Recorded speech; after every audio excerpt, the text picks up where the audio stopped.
हो गई स्टार्ट। ठीक है साहब।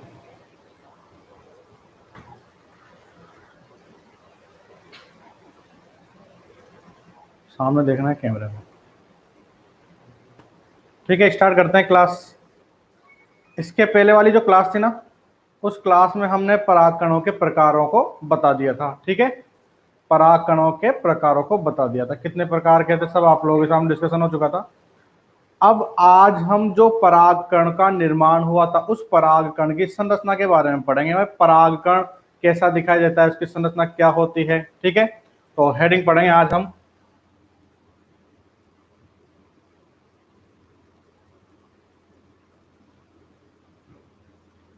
परागकण की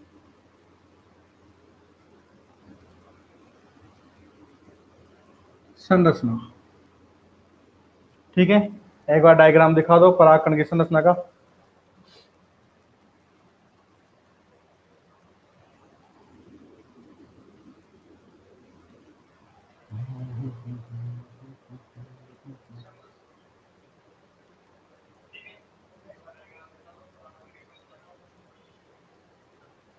देखो सामने देखना, भी बोर्ड पे दिखेगा एक, ये वाला नहीं, देखो सब दिखाई दे रहा है बोर्ड पे। अब देखो ये परागकण है। थोड़ा मैं साइड में,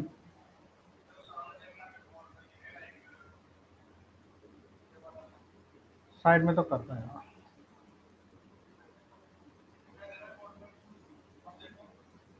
अब देखना, इसमें डबल लेयर होती है। एक तो ये अंदर वाली, और ये ऐसे डायग्राम में दिखाई दे रहा है आप लोगों को। इसमें बड़े बना रहा हूं, उसमें बहुत ही बारीक, जैसे डायग्राम में तो अपने दे रखा है ये एक लेयर, और ऐसे ऐसे।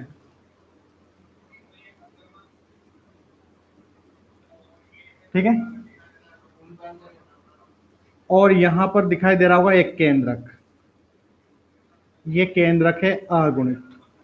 ठीक है, और आप लोगों को अब डायग्राम तो देख लिया आप लोगों ने, ये इस प्रकार का डायग्राम होता है परागकण का।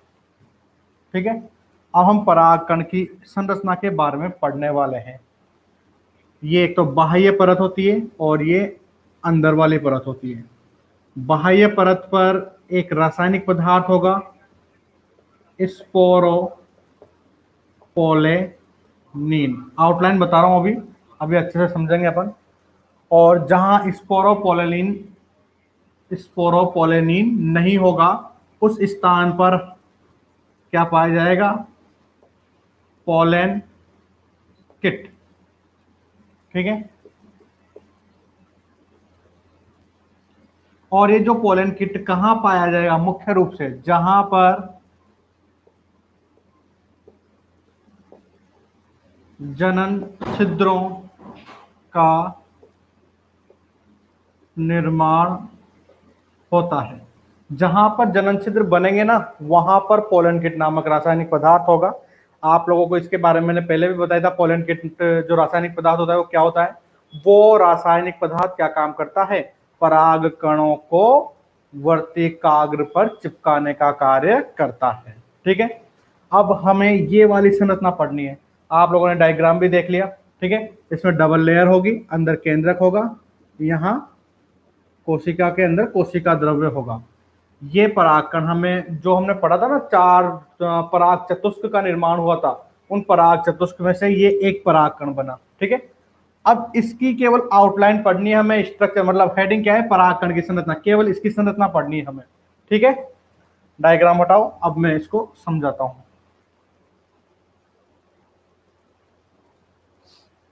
या तो साइड में कर दो, कोने में।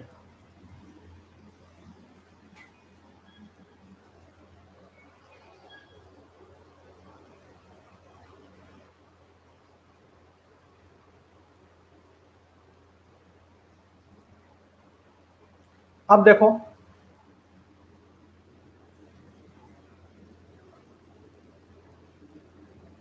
परागकण जो अभी हमने बनाया था, ठीक है ना, ये परागकण क्या होता है? नर युग्मकोद्भिद की प्रथम कोशिका होती है। ठीक है, मुख्य कोशिका जो नर युग्मकोद्भिद, नर युग्मकोद्भिद का मतलब होता है परागकण, ठीक है। तो परागकण क्या होगा, नर युग्मकोद्भिद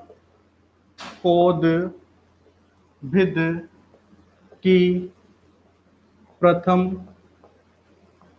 कोशिका होता है, ठीक है।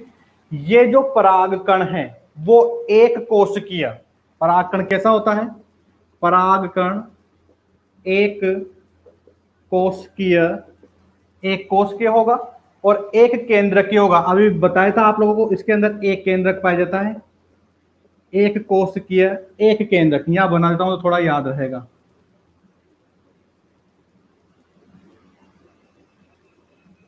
ठीक है,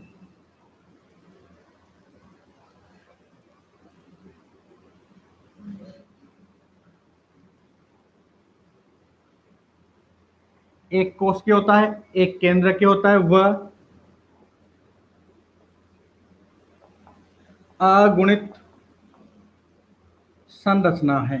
आगे बात समझ में, अगुणित मतलब इसके अंदर जो कोशिकाएं हैं वो अगुणित अवस्था में है, तो ये अगुणित है। यहां लिखा भी हुआ है एन, तो ये अगुणित अवस्था में है, ठीक है।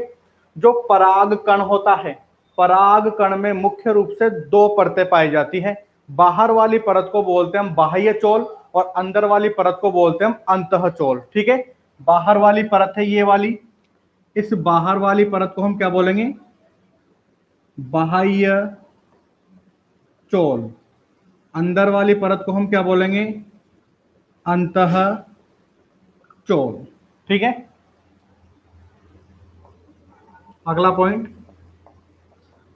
परागकण में दो परतें पाई जाती है। नंबर एक कौन सी है, बाह्य चोल, और नंबर दो कौन सी है, अंतः चोल, ठीक है। सबसे पहले पढ़नी है हमें, कौन सी पढ़ेंगे हम, बाह्य चोल, ठीक है।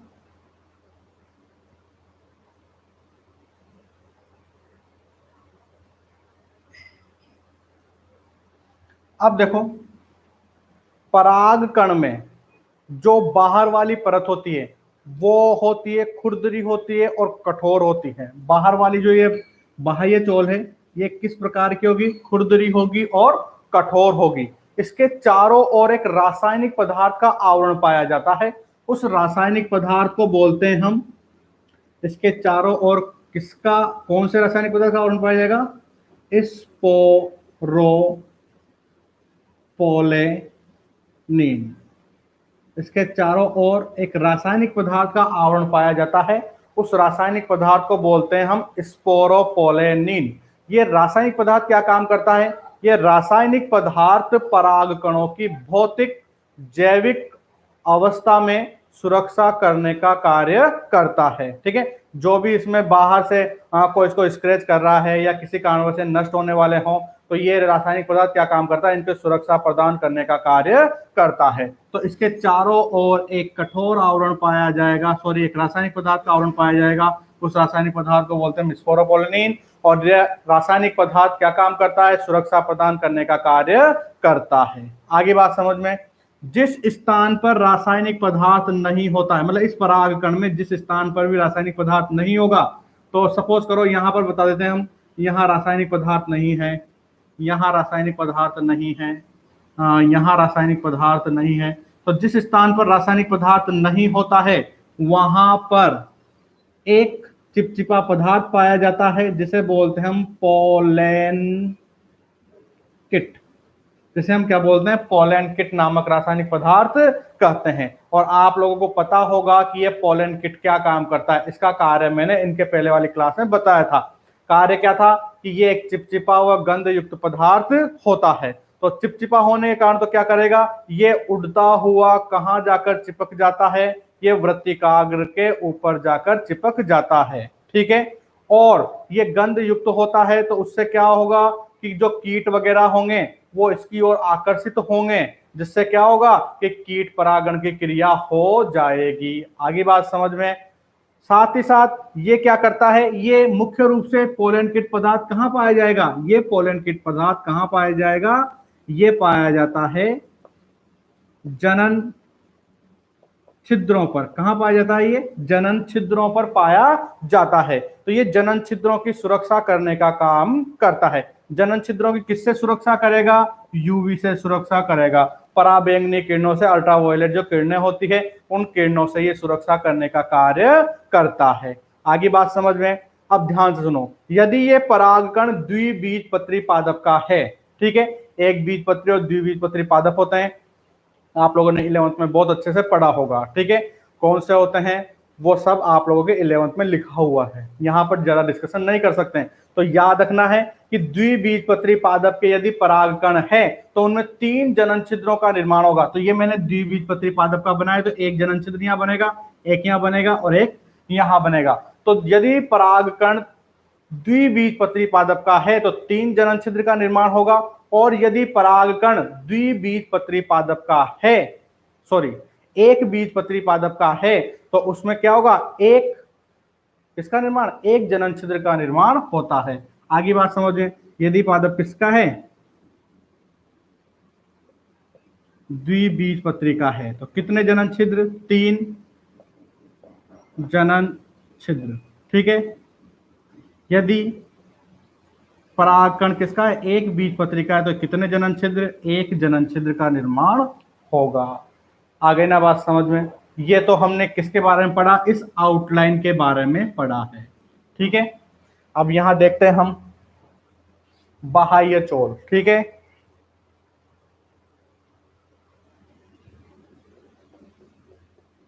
परागकण के बाहर की ओर, देखना अंकित साफ दिखाई दे रहा है ना, बोर्ड पे दिखाई दे रहा है ना साफ। परागकण के बाहर की ओर पाई जाने वाली परत कठोर, मोटी, कोमा खुरदरी होती है, जिस पर एक रासायनिक पदार्थ का आवरण होता है, उसे स्पोरोपोलेनिन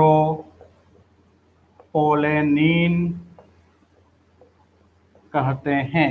कौन सा पदार्थ होगा, स्पोरोपोलेनिन। याद रखना बोर्ड में पूछा गया है। स्पोरोपोलेनिन पदार्थ का आवरण होता है, उसे स्पोरोपोलेनिन कहते हैं, जो पराग कणों की भौतिक व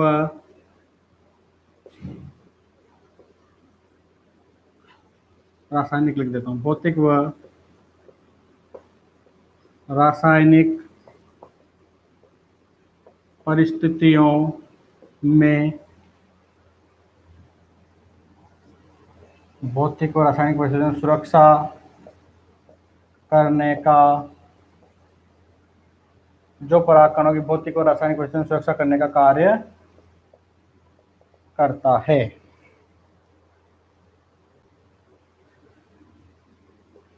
इस लिख देता हूं, स्पोरोपोलेनिन के कारण ही परागकण लंबे समय तक प्रकृति में सुरक्षित रहते हैं। ये लो, मैंने जो आंसर आया था बोर्ड में वो आंसर यहां लिख दिया। क्वेश्चन पूछा था कि परागकण लंबे समय तक किस रासायनिक पदार्थ के कारण प्रकृति में सुरक्षित रहते हैं। ठीक है, तो आंसर ये आप लोगों को देना था, सॉरी आप लोगों को नहीं, जो पहले स्टूडेंट पढ़े थे उनको देना था। आप लोग आ जाए तो आप लोग भी ये आंसर दोगे। आगे बात समझ में, जिन स्थानों पर स्पोरोपोलेनिन का आवरण नहीं पाया जाता है, भाई जिस स्थान पर क्या होगा, स्पोरोपोलिन का आवरण नहीं पाया जाएगा, वहां पर जनन छिद्र बनते हैं। वहां पर क्या बनेंगे, जनन छिद्र, और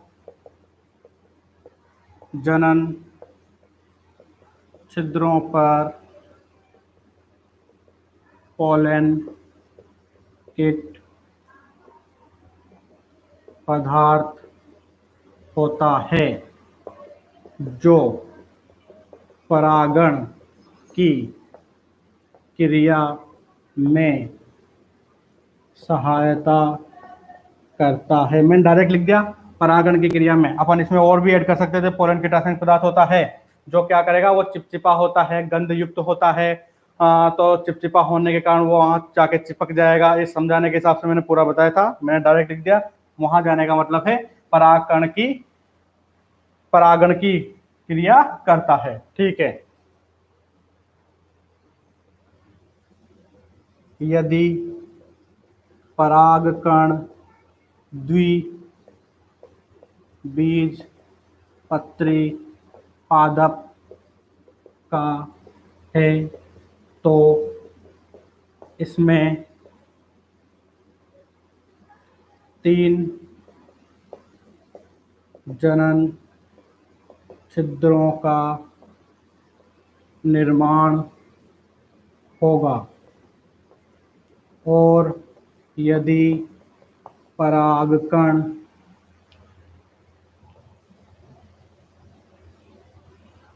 एक बीजपत्री पादप का है तो, परागकण एक बीजपत्री पादप का है तो इसमें एक जनन छिद्र का निर्माण होगा। ठीक है, ये आप लोगों के पहला टॉपिक कंप्लीट। अब दूसरा पढ़ने वाले में अंतःचोल, ये अंदर वाली परत। ठीक है, ये जो अंदर वाली परत होती ना, यहां समझ लो बिल्कुल सिंपल है, कुछ भी नहीं है इसमें।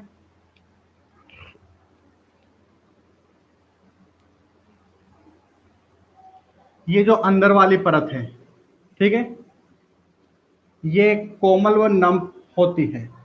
कैसी होती है, कोमल व नम। ठीक है ना, और ये किसकी बनी होती है, ये बनी होती है पैक्टिन प्लस सेल्यूलोज। किसकी बनी होती है, पैक्टिन प्लस सेल्यूलोज की बनी हुई होती है।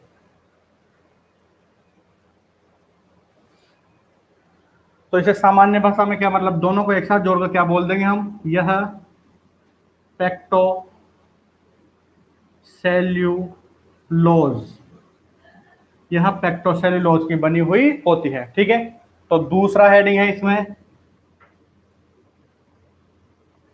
अंतःचोल। ठीक है,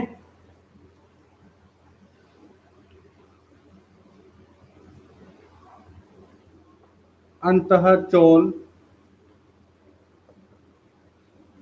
कोमल व नम होती है जो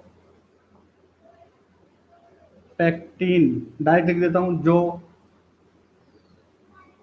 पैक्टोसेल्यूलोज, जो पैक्टोसेल्यूलोज की बनी होती है, जो किसकी बनी होती है, जो पैक्टोसेल्यूलोज की बनी हुई होती है।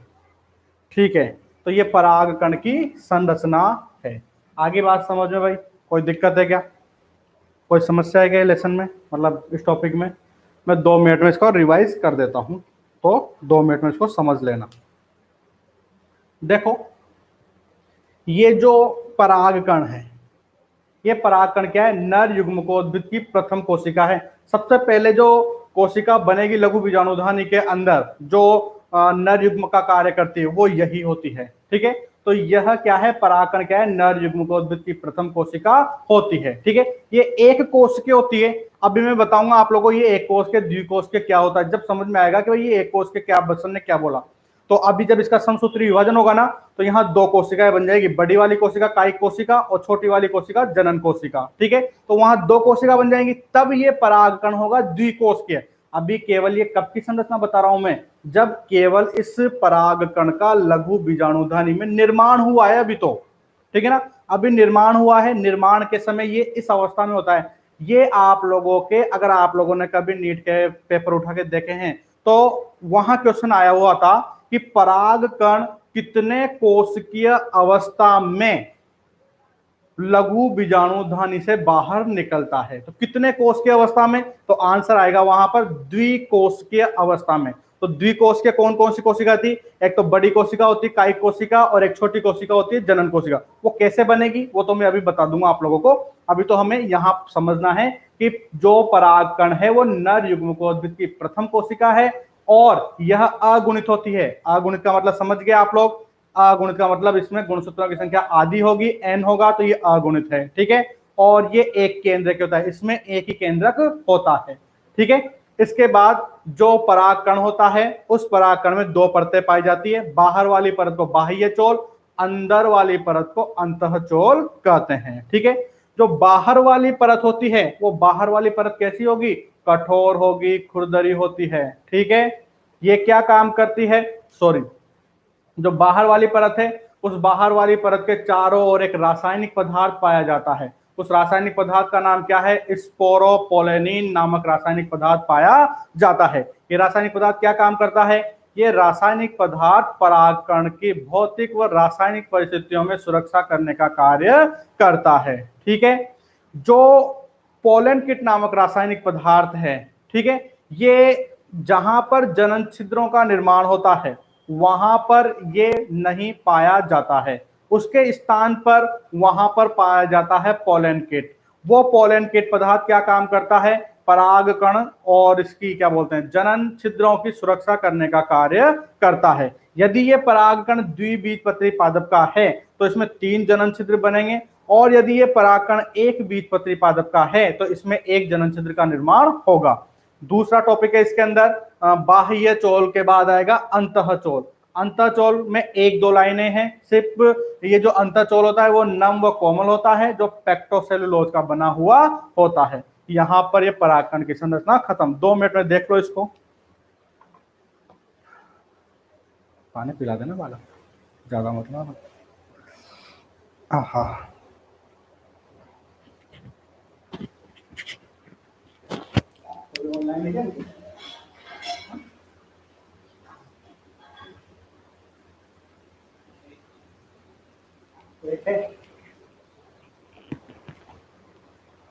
समझ में आ गया क्या?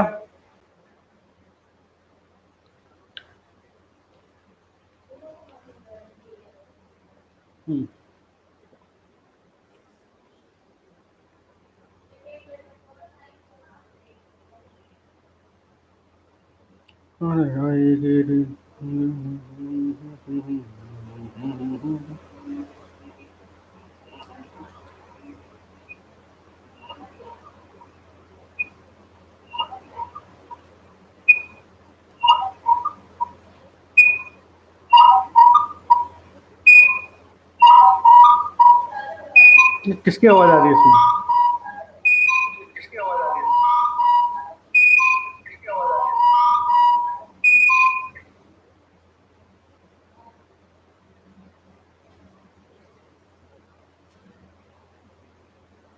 अरे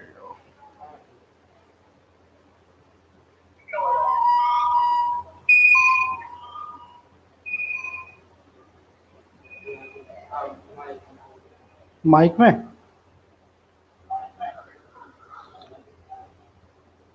आ गया क्या समझ में?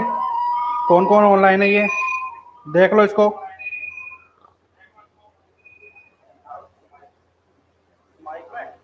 माइक में आ रही है आवाज। आ गया क्या समझ में? कौन कौन ऑनलाइन है ये देख लो इसको।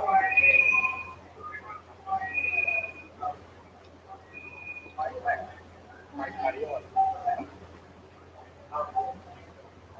आ गया क्या समझ में? कौन कौन ऑनलाइन है ये देख लो इसको। काफी सारे।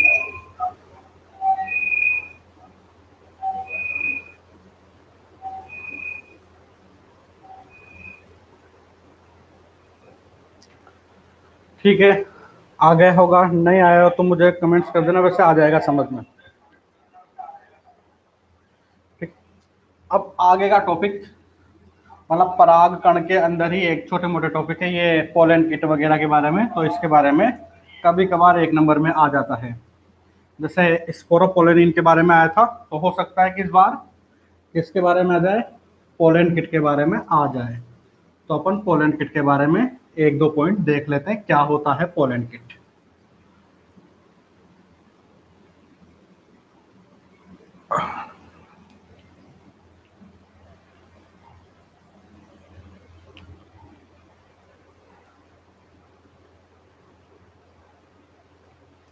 अगला टॉपिक है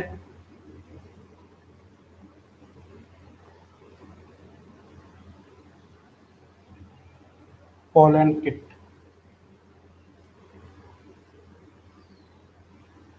ठीक है,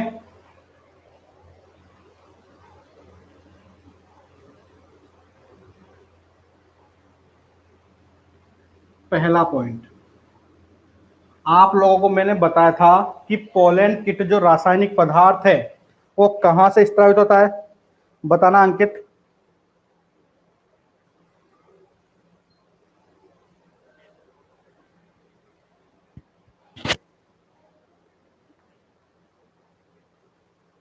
पढ़ाई में ध्यान दो, ऐसे सिलेक्शन नहीं होगा।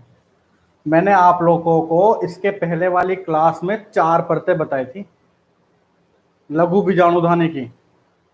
सबसे पहली बाह्य परत, फिर उसके अंदर वाली अंतः परत, फिर उसके अंदर वाली मध्य परत और सबसे अंदर वाली टेपिटम। ठीक है, टेपिटम में बताया था एक तो स्पोरोपोलेनिन और एक पोलन किट नामक रासायनिक पदार्थ, तो याद रखा करो बेटा, ठीक है ना, ये काम आएंगे, छोटे छोटे क्वेश्चन है। वैसे बिल्कुल अभी तो लग रहा है कि ये क्या है, लेकिन जब ये याद, जैसे अभी तुझे याद नहीं आया तो हो सकता है कि बच्चों को वहां भी याद नहीं आए, क्योंकि आप लोग साल में इतनी सारे पूरा लेसन पढ़ लोगे तो पता नहीं क्या निकल जाता है दिमाग से, तो इसलिए ध्यान से देखा करो। तो पोलन किट जो रासायनिक पदार्थ है, तो ये किससे स्त्रावित होता है, यह अपने डायरेक्ट लिखते हैं।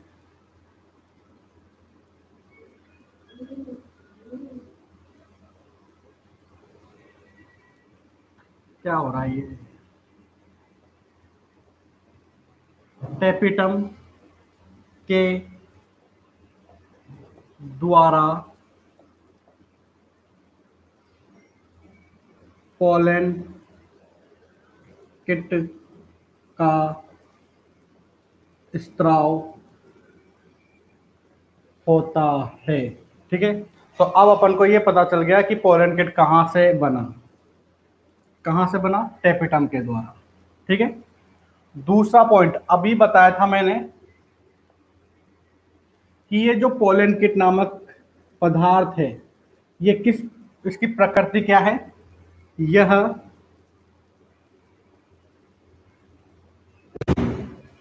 गंध युक्त व चिप चिपा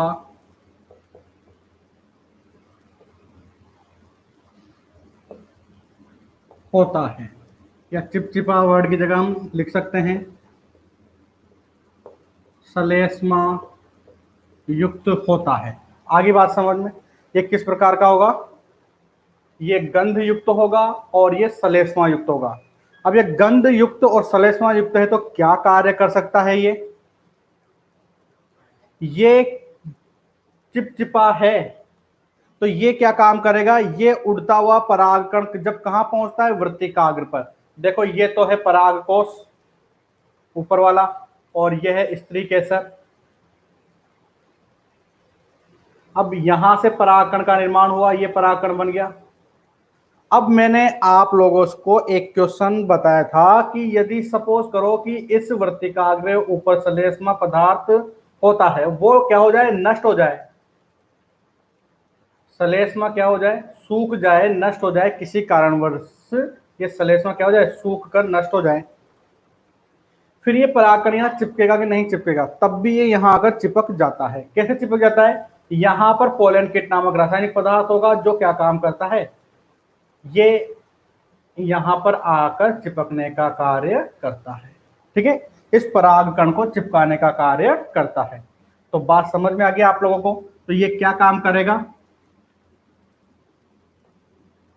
यह गंध युक्त व श्लेष्मा युक्त चिपचिपा होता है। ठीक है, अब ये गंध युक्त भी है, तो गंध युक्त से क्या काम करेगा, ये क्या काम करेगा, गंध युक्त होने के कारण ये किसको आकर्षित करेगा, कीटों को आकर्षित करने का काम करता है। ठीक है, तो कीट यहां पर आएंगे इन परागकणों के पास, तो कीट यहां आप जैसे इनके पास आएंगे तो ये पदार्थ जो चिपचिपा पदार्थ है उसके कारण वो कीटों के ऊपर चिपक जाएंगे, पंख पर, उनके पीछे कहीं भी चिपक जाएंगे, मुखांगों पर चिपक जाएंगे। तो ये क्या काम करता है, परागण की क्रिया में भी सहायक है। परागण का मतलब है कि परागकण एक स्थान से दूसरे स्थान मतलब वृत्तिकाग्र पर पहुंच जाए। तो कीट जब एक पुष्प से दूसरे पुष्प पर जाएंगे तो ये परागकण भी जाएंगे। तो ये क्या काम कर रहा है, परागण का कार्य करता है। ठीक है, श्लेष्मा युक्त होता है जो परागण का कार्य करता है। ठीक है, आगे बात समझ में। तो 2 पॉइंट हो गए इसके। तीसरा पॉइंट, अभी मैंने थोड़ी देर पहले ही बताया था आप लोगों को कि ये कहां पाया जाएगा, जहां पर जनन छिद्र होंगे। तो यहां जनन छिद्र है, यहां जनन छिद्र है, यहां जनन छिद्र, द्विबीजपत्री का ले लिया हमने ये परागकण। तो यहां जनन छिद्र, यहां जनन छिद्र, यहां जनन छिद्र। तो इन जनन छिद्रों के ऊपर ही रासायनिक पदार्थ होगा, ये वाला पोलन किट। तो जनन छिद्रों पर होगा ये, तो जनन छिद्रों की किससे सुरक्षा करेगा, धूप से। और जब प्रकाश, सूर्य के प्रकाश किरणें गिरती है तो उनमें क्या होता है, यूवी प्रकाश की किरणें भी होती है, अल्ट्रावायलेट मतलब पराबैंगनी किरणें होती है। तो पराबैंगनी किरणों से ये परागकणों की सुरक्षा करने का कार्य भी करता है। आगे बात समझ में। ठीक है, तो अगला पॉइंट, यह पराबैंगनी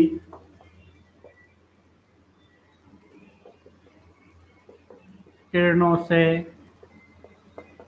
पराग कणों की सुरक्षा भी करता है, पराग कणों की सुरक्षा करने का कार्य भी करता है। ठीक है,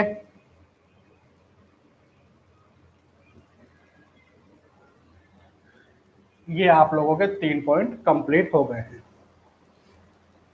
अब अगला टॉपिक देखते हैं हम इसमें, पराग कण से हानियां।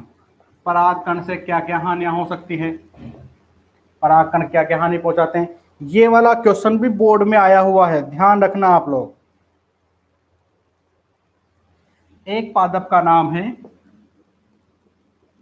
पार्थेनियम, इसी को बोलते हैं हम छिटक चांदनी, इसी को बोलते हैं हम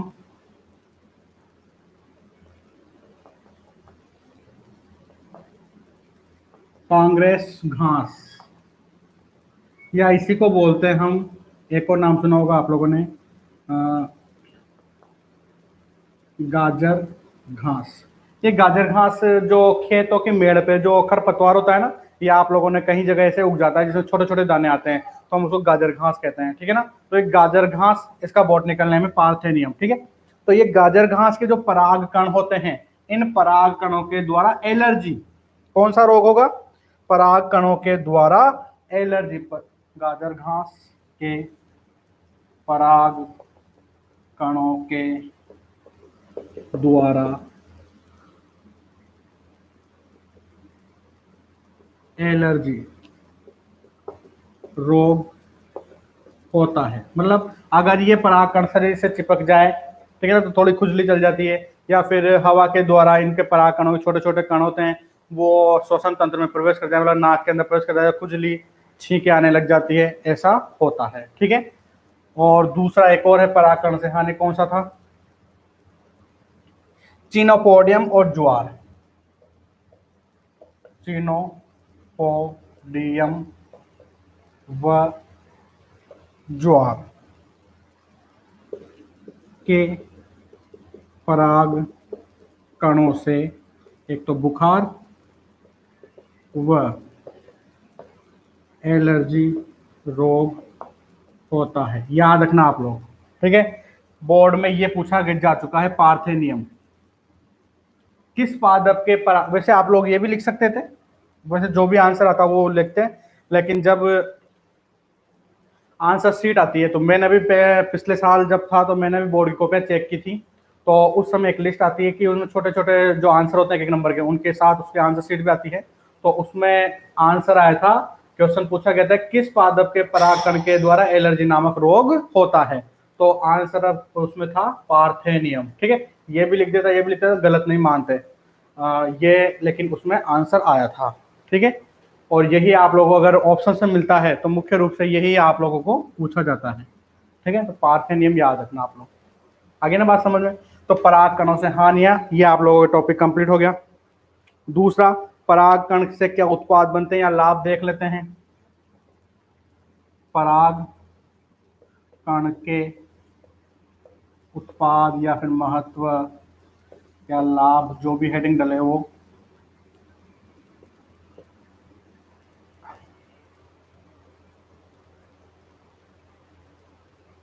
अब देखो, पराग कणों के अंदर, ठीक है ना, पराग कणों के अंदर पाई जाती है वसा और प्रोटीन पाई जाती है। क्या पाई जाती है? असंतृप्त वसा, असंतृप्त वसा व प्रोटीन पाई जाती है। ठीक है, तो वसा और जो प्रोटीन होती है, तो वसा और प्रोटीन का उपयोग कहां किया जाता है? वसा और प्रोटीन का उपयोग औषधि बनाने में किया जाता है। तो पहला जो महत्व या लाभ हो गया कि जो परागकण होते हैं, परागकणों में वसा व प्रोटीन पाई जाती है, जिससे औषधियां बनाई जाती है। डायरेक्ट लिख देता हूं मैं यहां पर, जिससे औषधियां बनाई जाती हैं। ठीक है, पहला महत्व हो गया। इसके बाद अभी आप लोगों को मैंने बताया था कि परागकण क्या काम करता है। परागकण सुरक्षा प्रदान करने का कार्य भी करता है। पराबैंगनी किरणों से सुरक्षा प्रदान कर रहा है, ये पहला हो गया। ये दूसरा हो गया। अभी आप लोगों को मैंने थोड़ी देर पहले ही बताया था कि परागकण क्या काम करता है। परागकण, सॉरी, ये पोलैंड किट क्या काम कर रहा था। पोलैंड किट जो रासायनिक पदार्थ होता है, वो पोलैंड किट क्या काम कर रहा था? यूवी किरणों से सुरक्षा प्रदान कर रहा था। ठीक है ना। तो अब इधर देखो, पराग कण के ऊपर जो पोलन किट नामक रासायनिक पदार्थ पाया जाता है, या हम ऐसा भी बोल सकते हैं कि पराग कणों के अंदर जो असंतृप्त वसा पाई जाती है, ये असंतृप्त वसा। ठीक है ना। तो ये असंतृप्त वसा क्या काम करती है? ये असंतृप्त वसा पराग वो पराबैंगनी किरणों से सुरक्षा करने का कार्य करती है। तो इस वसा के द्वारा पराग क्रीम का निर्माण भी किया जाता है। किसका निर्माण किया जाएगा? पराग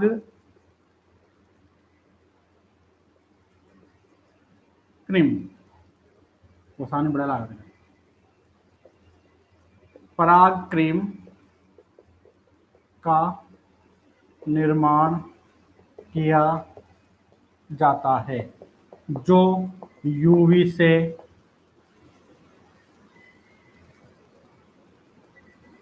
सुरक्षा करती है।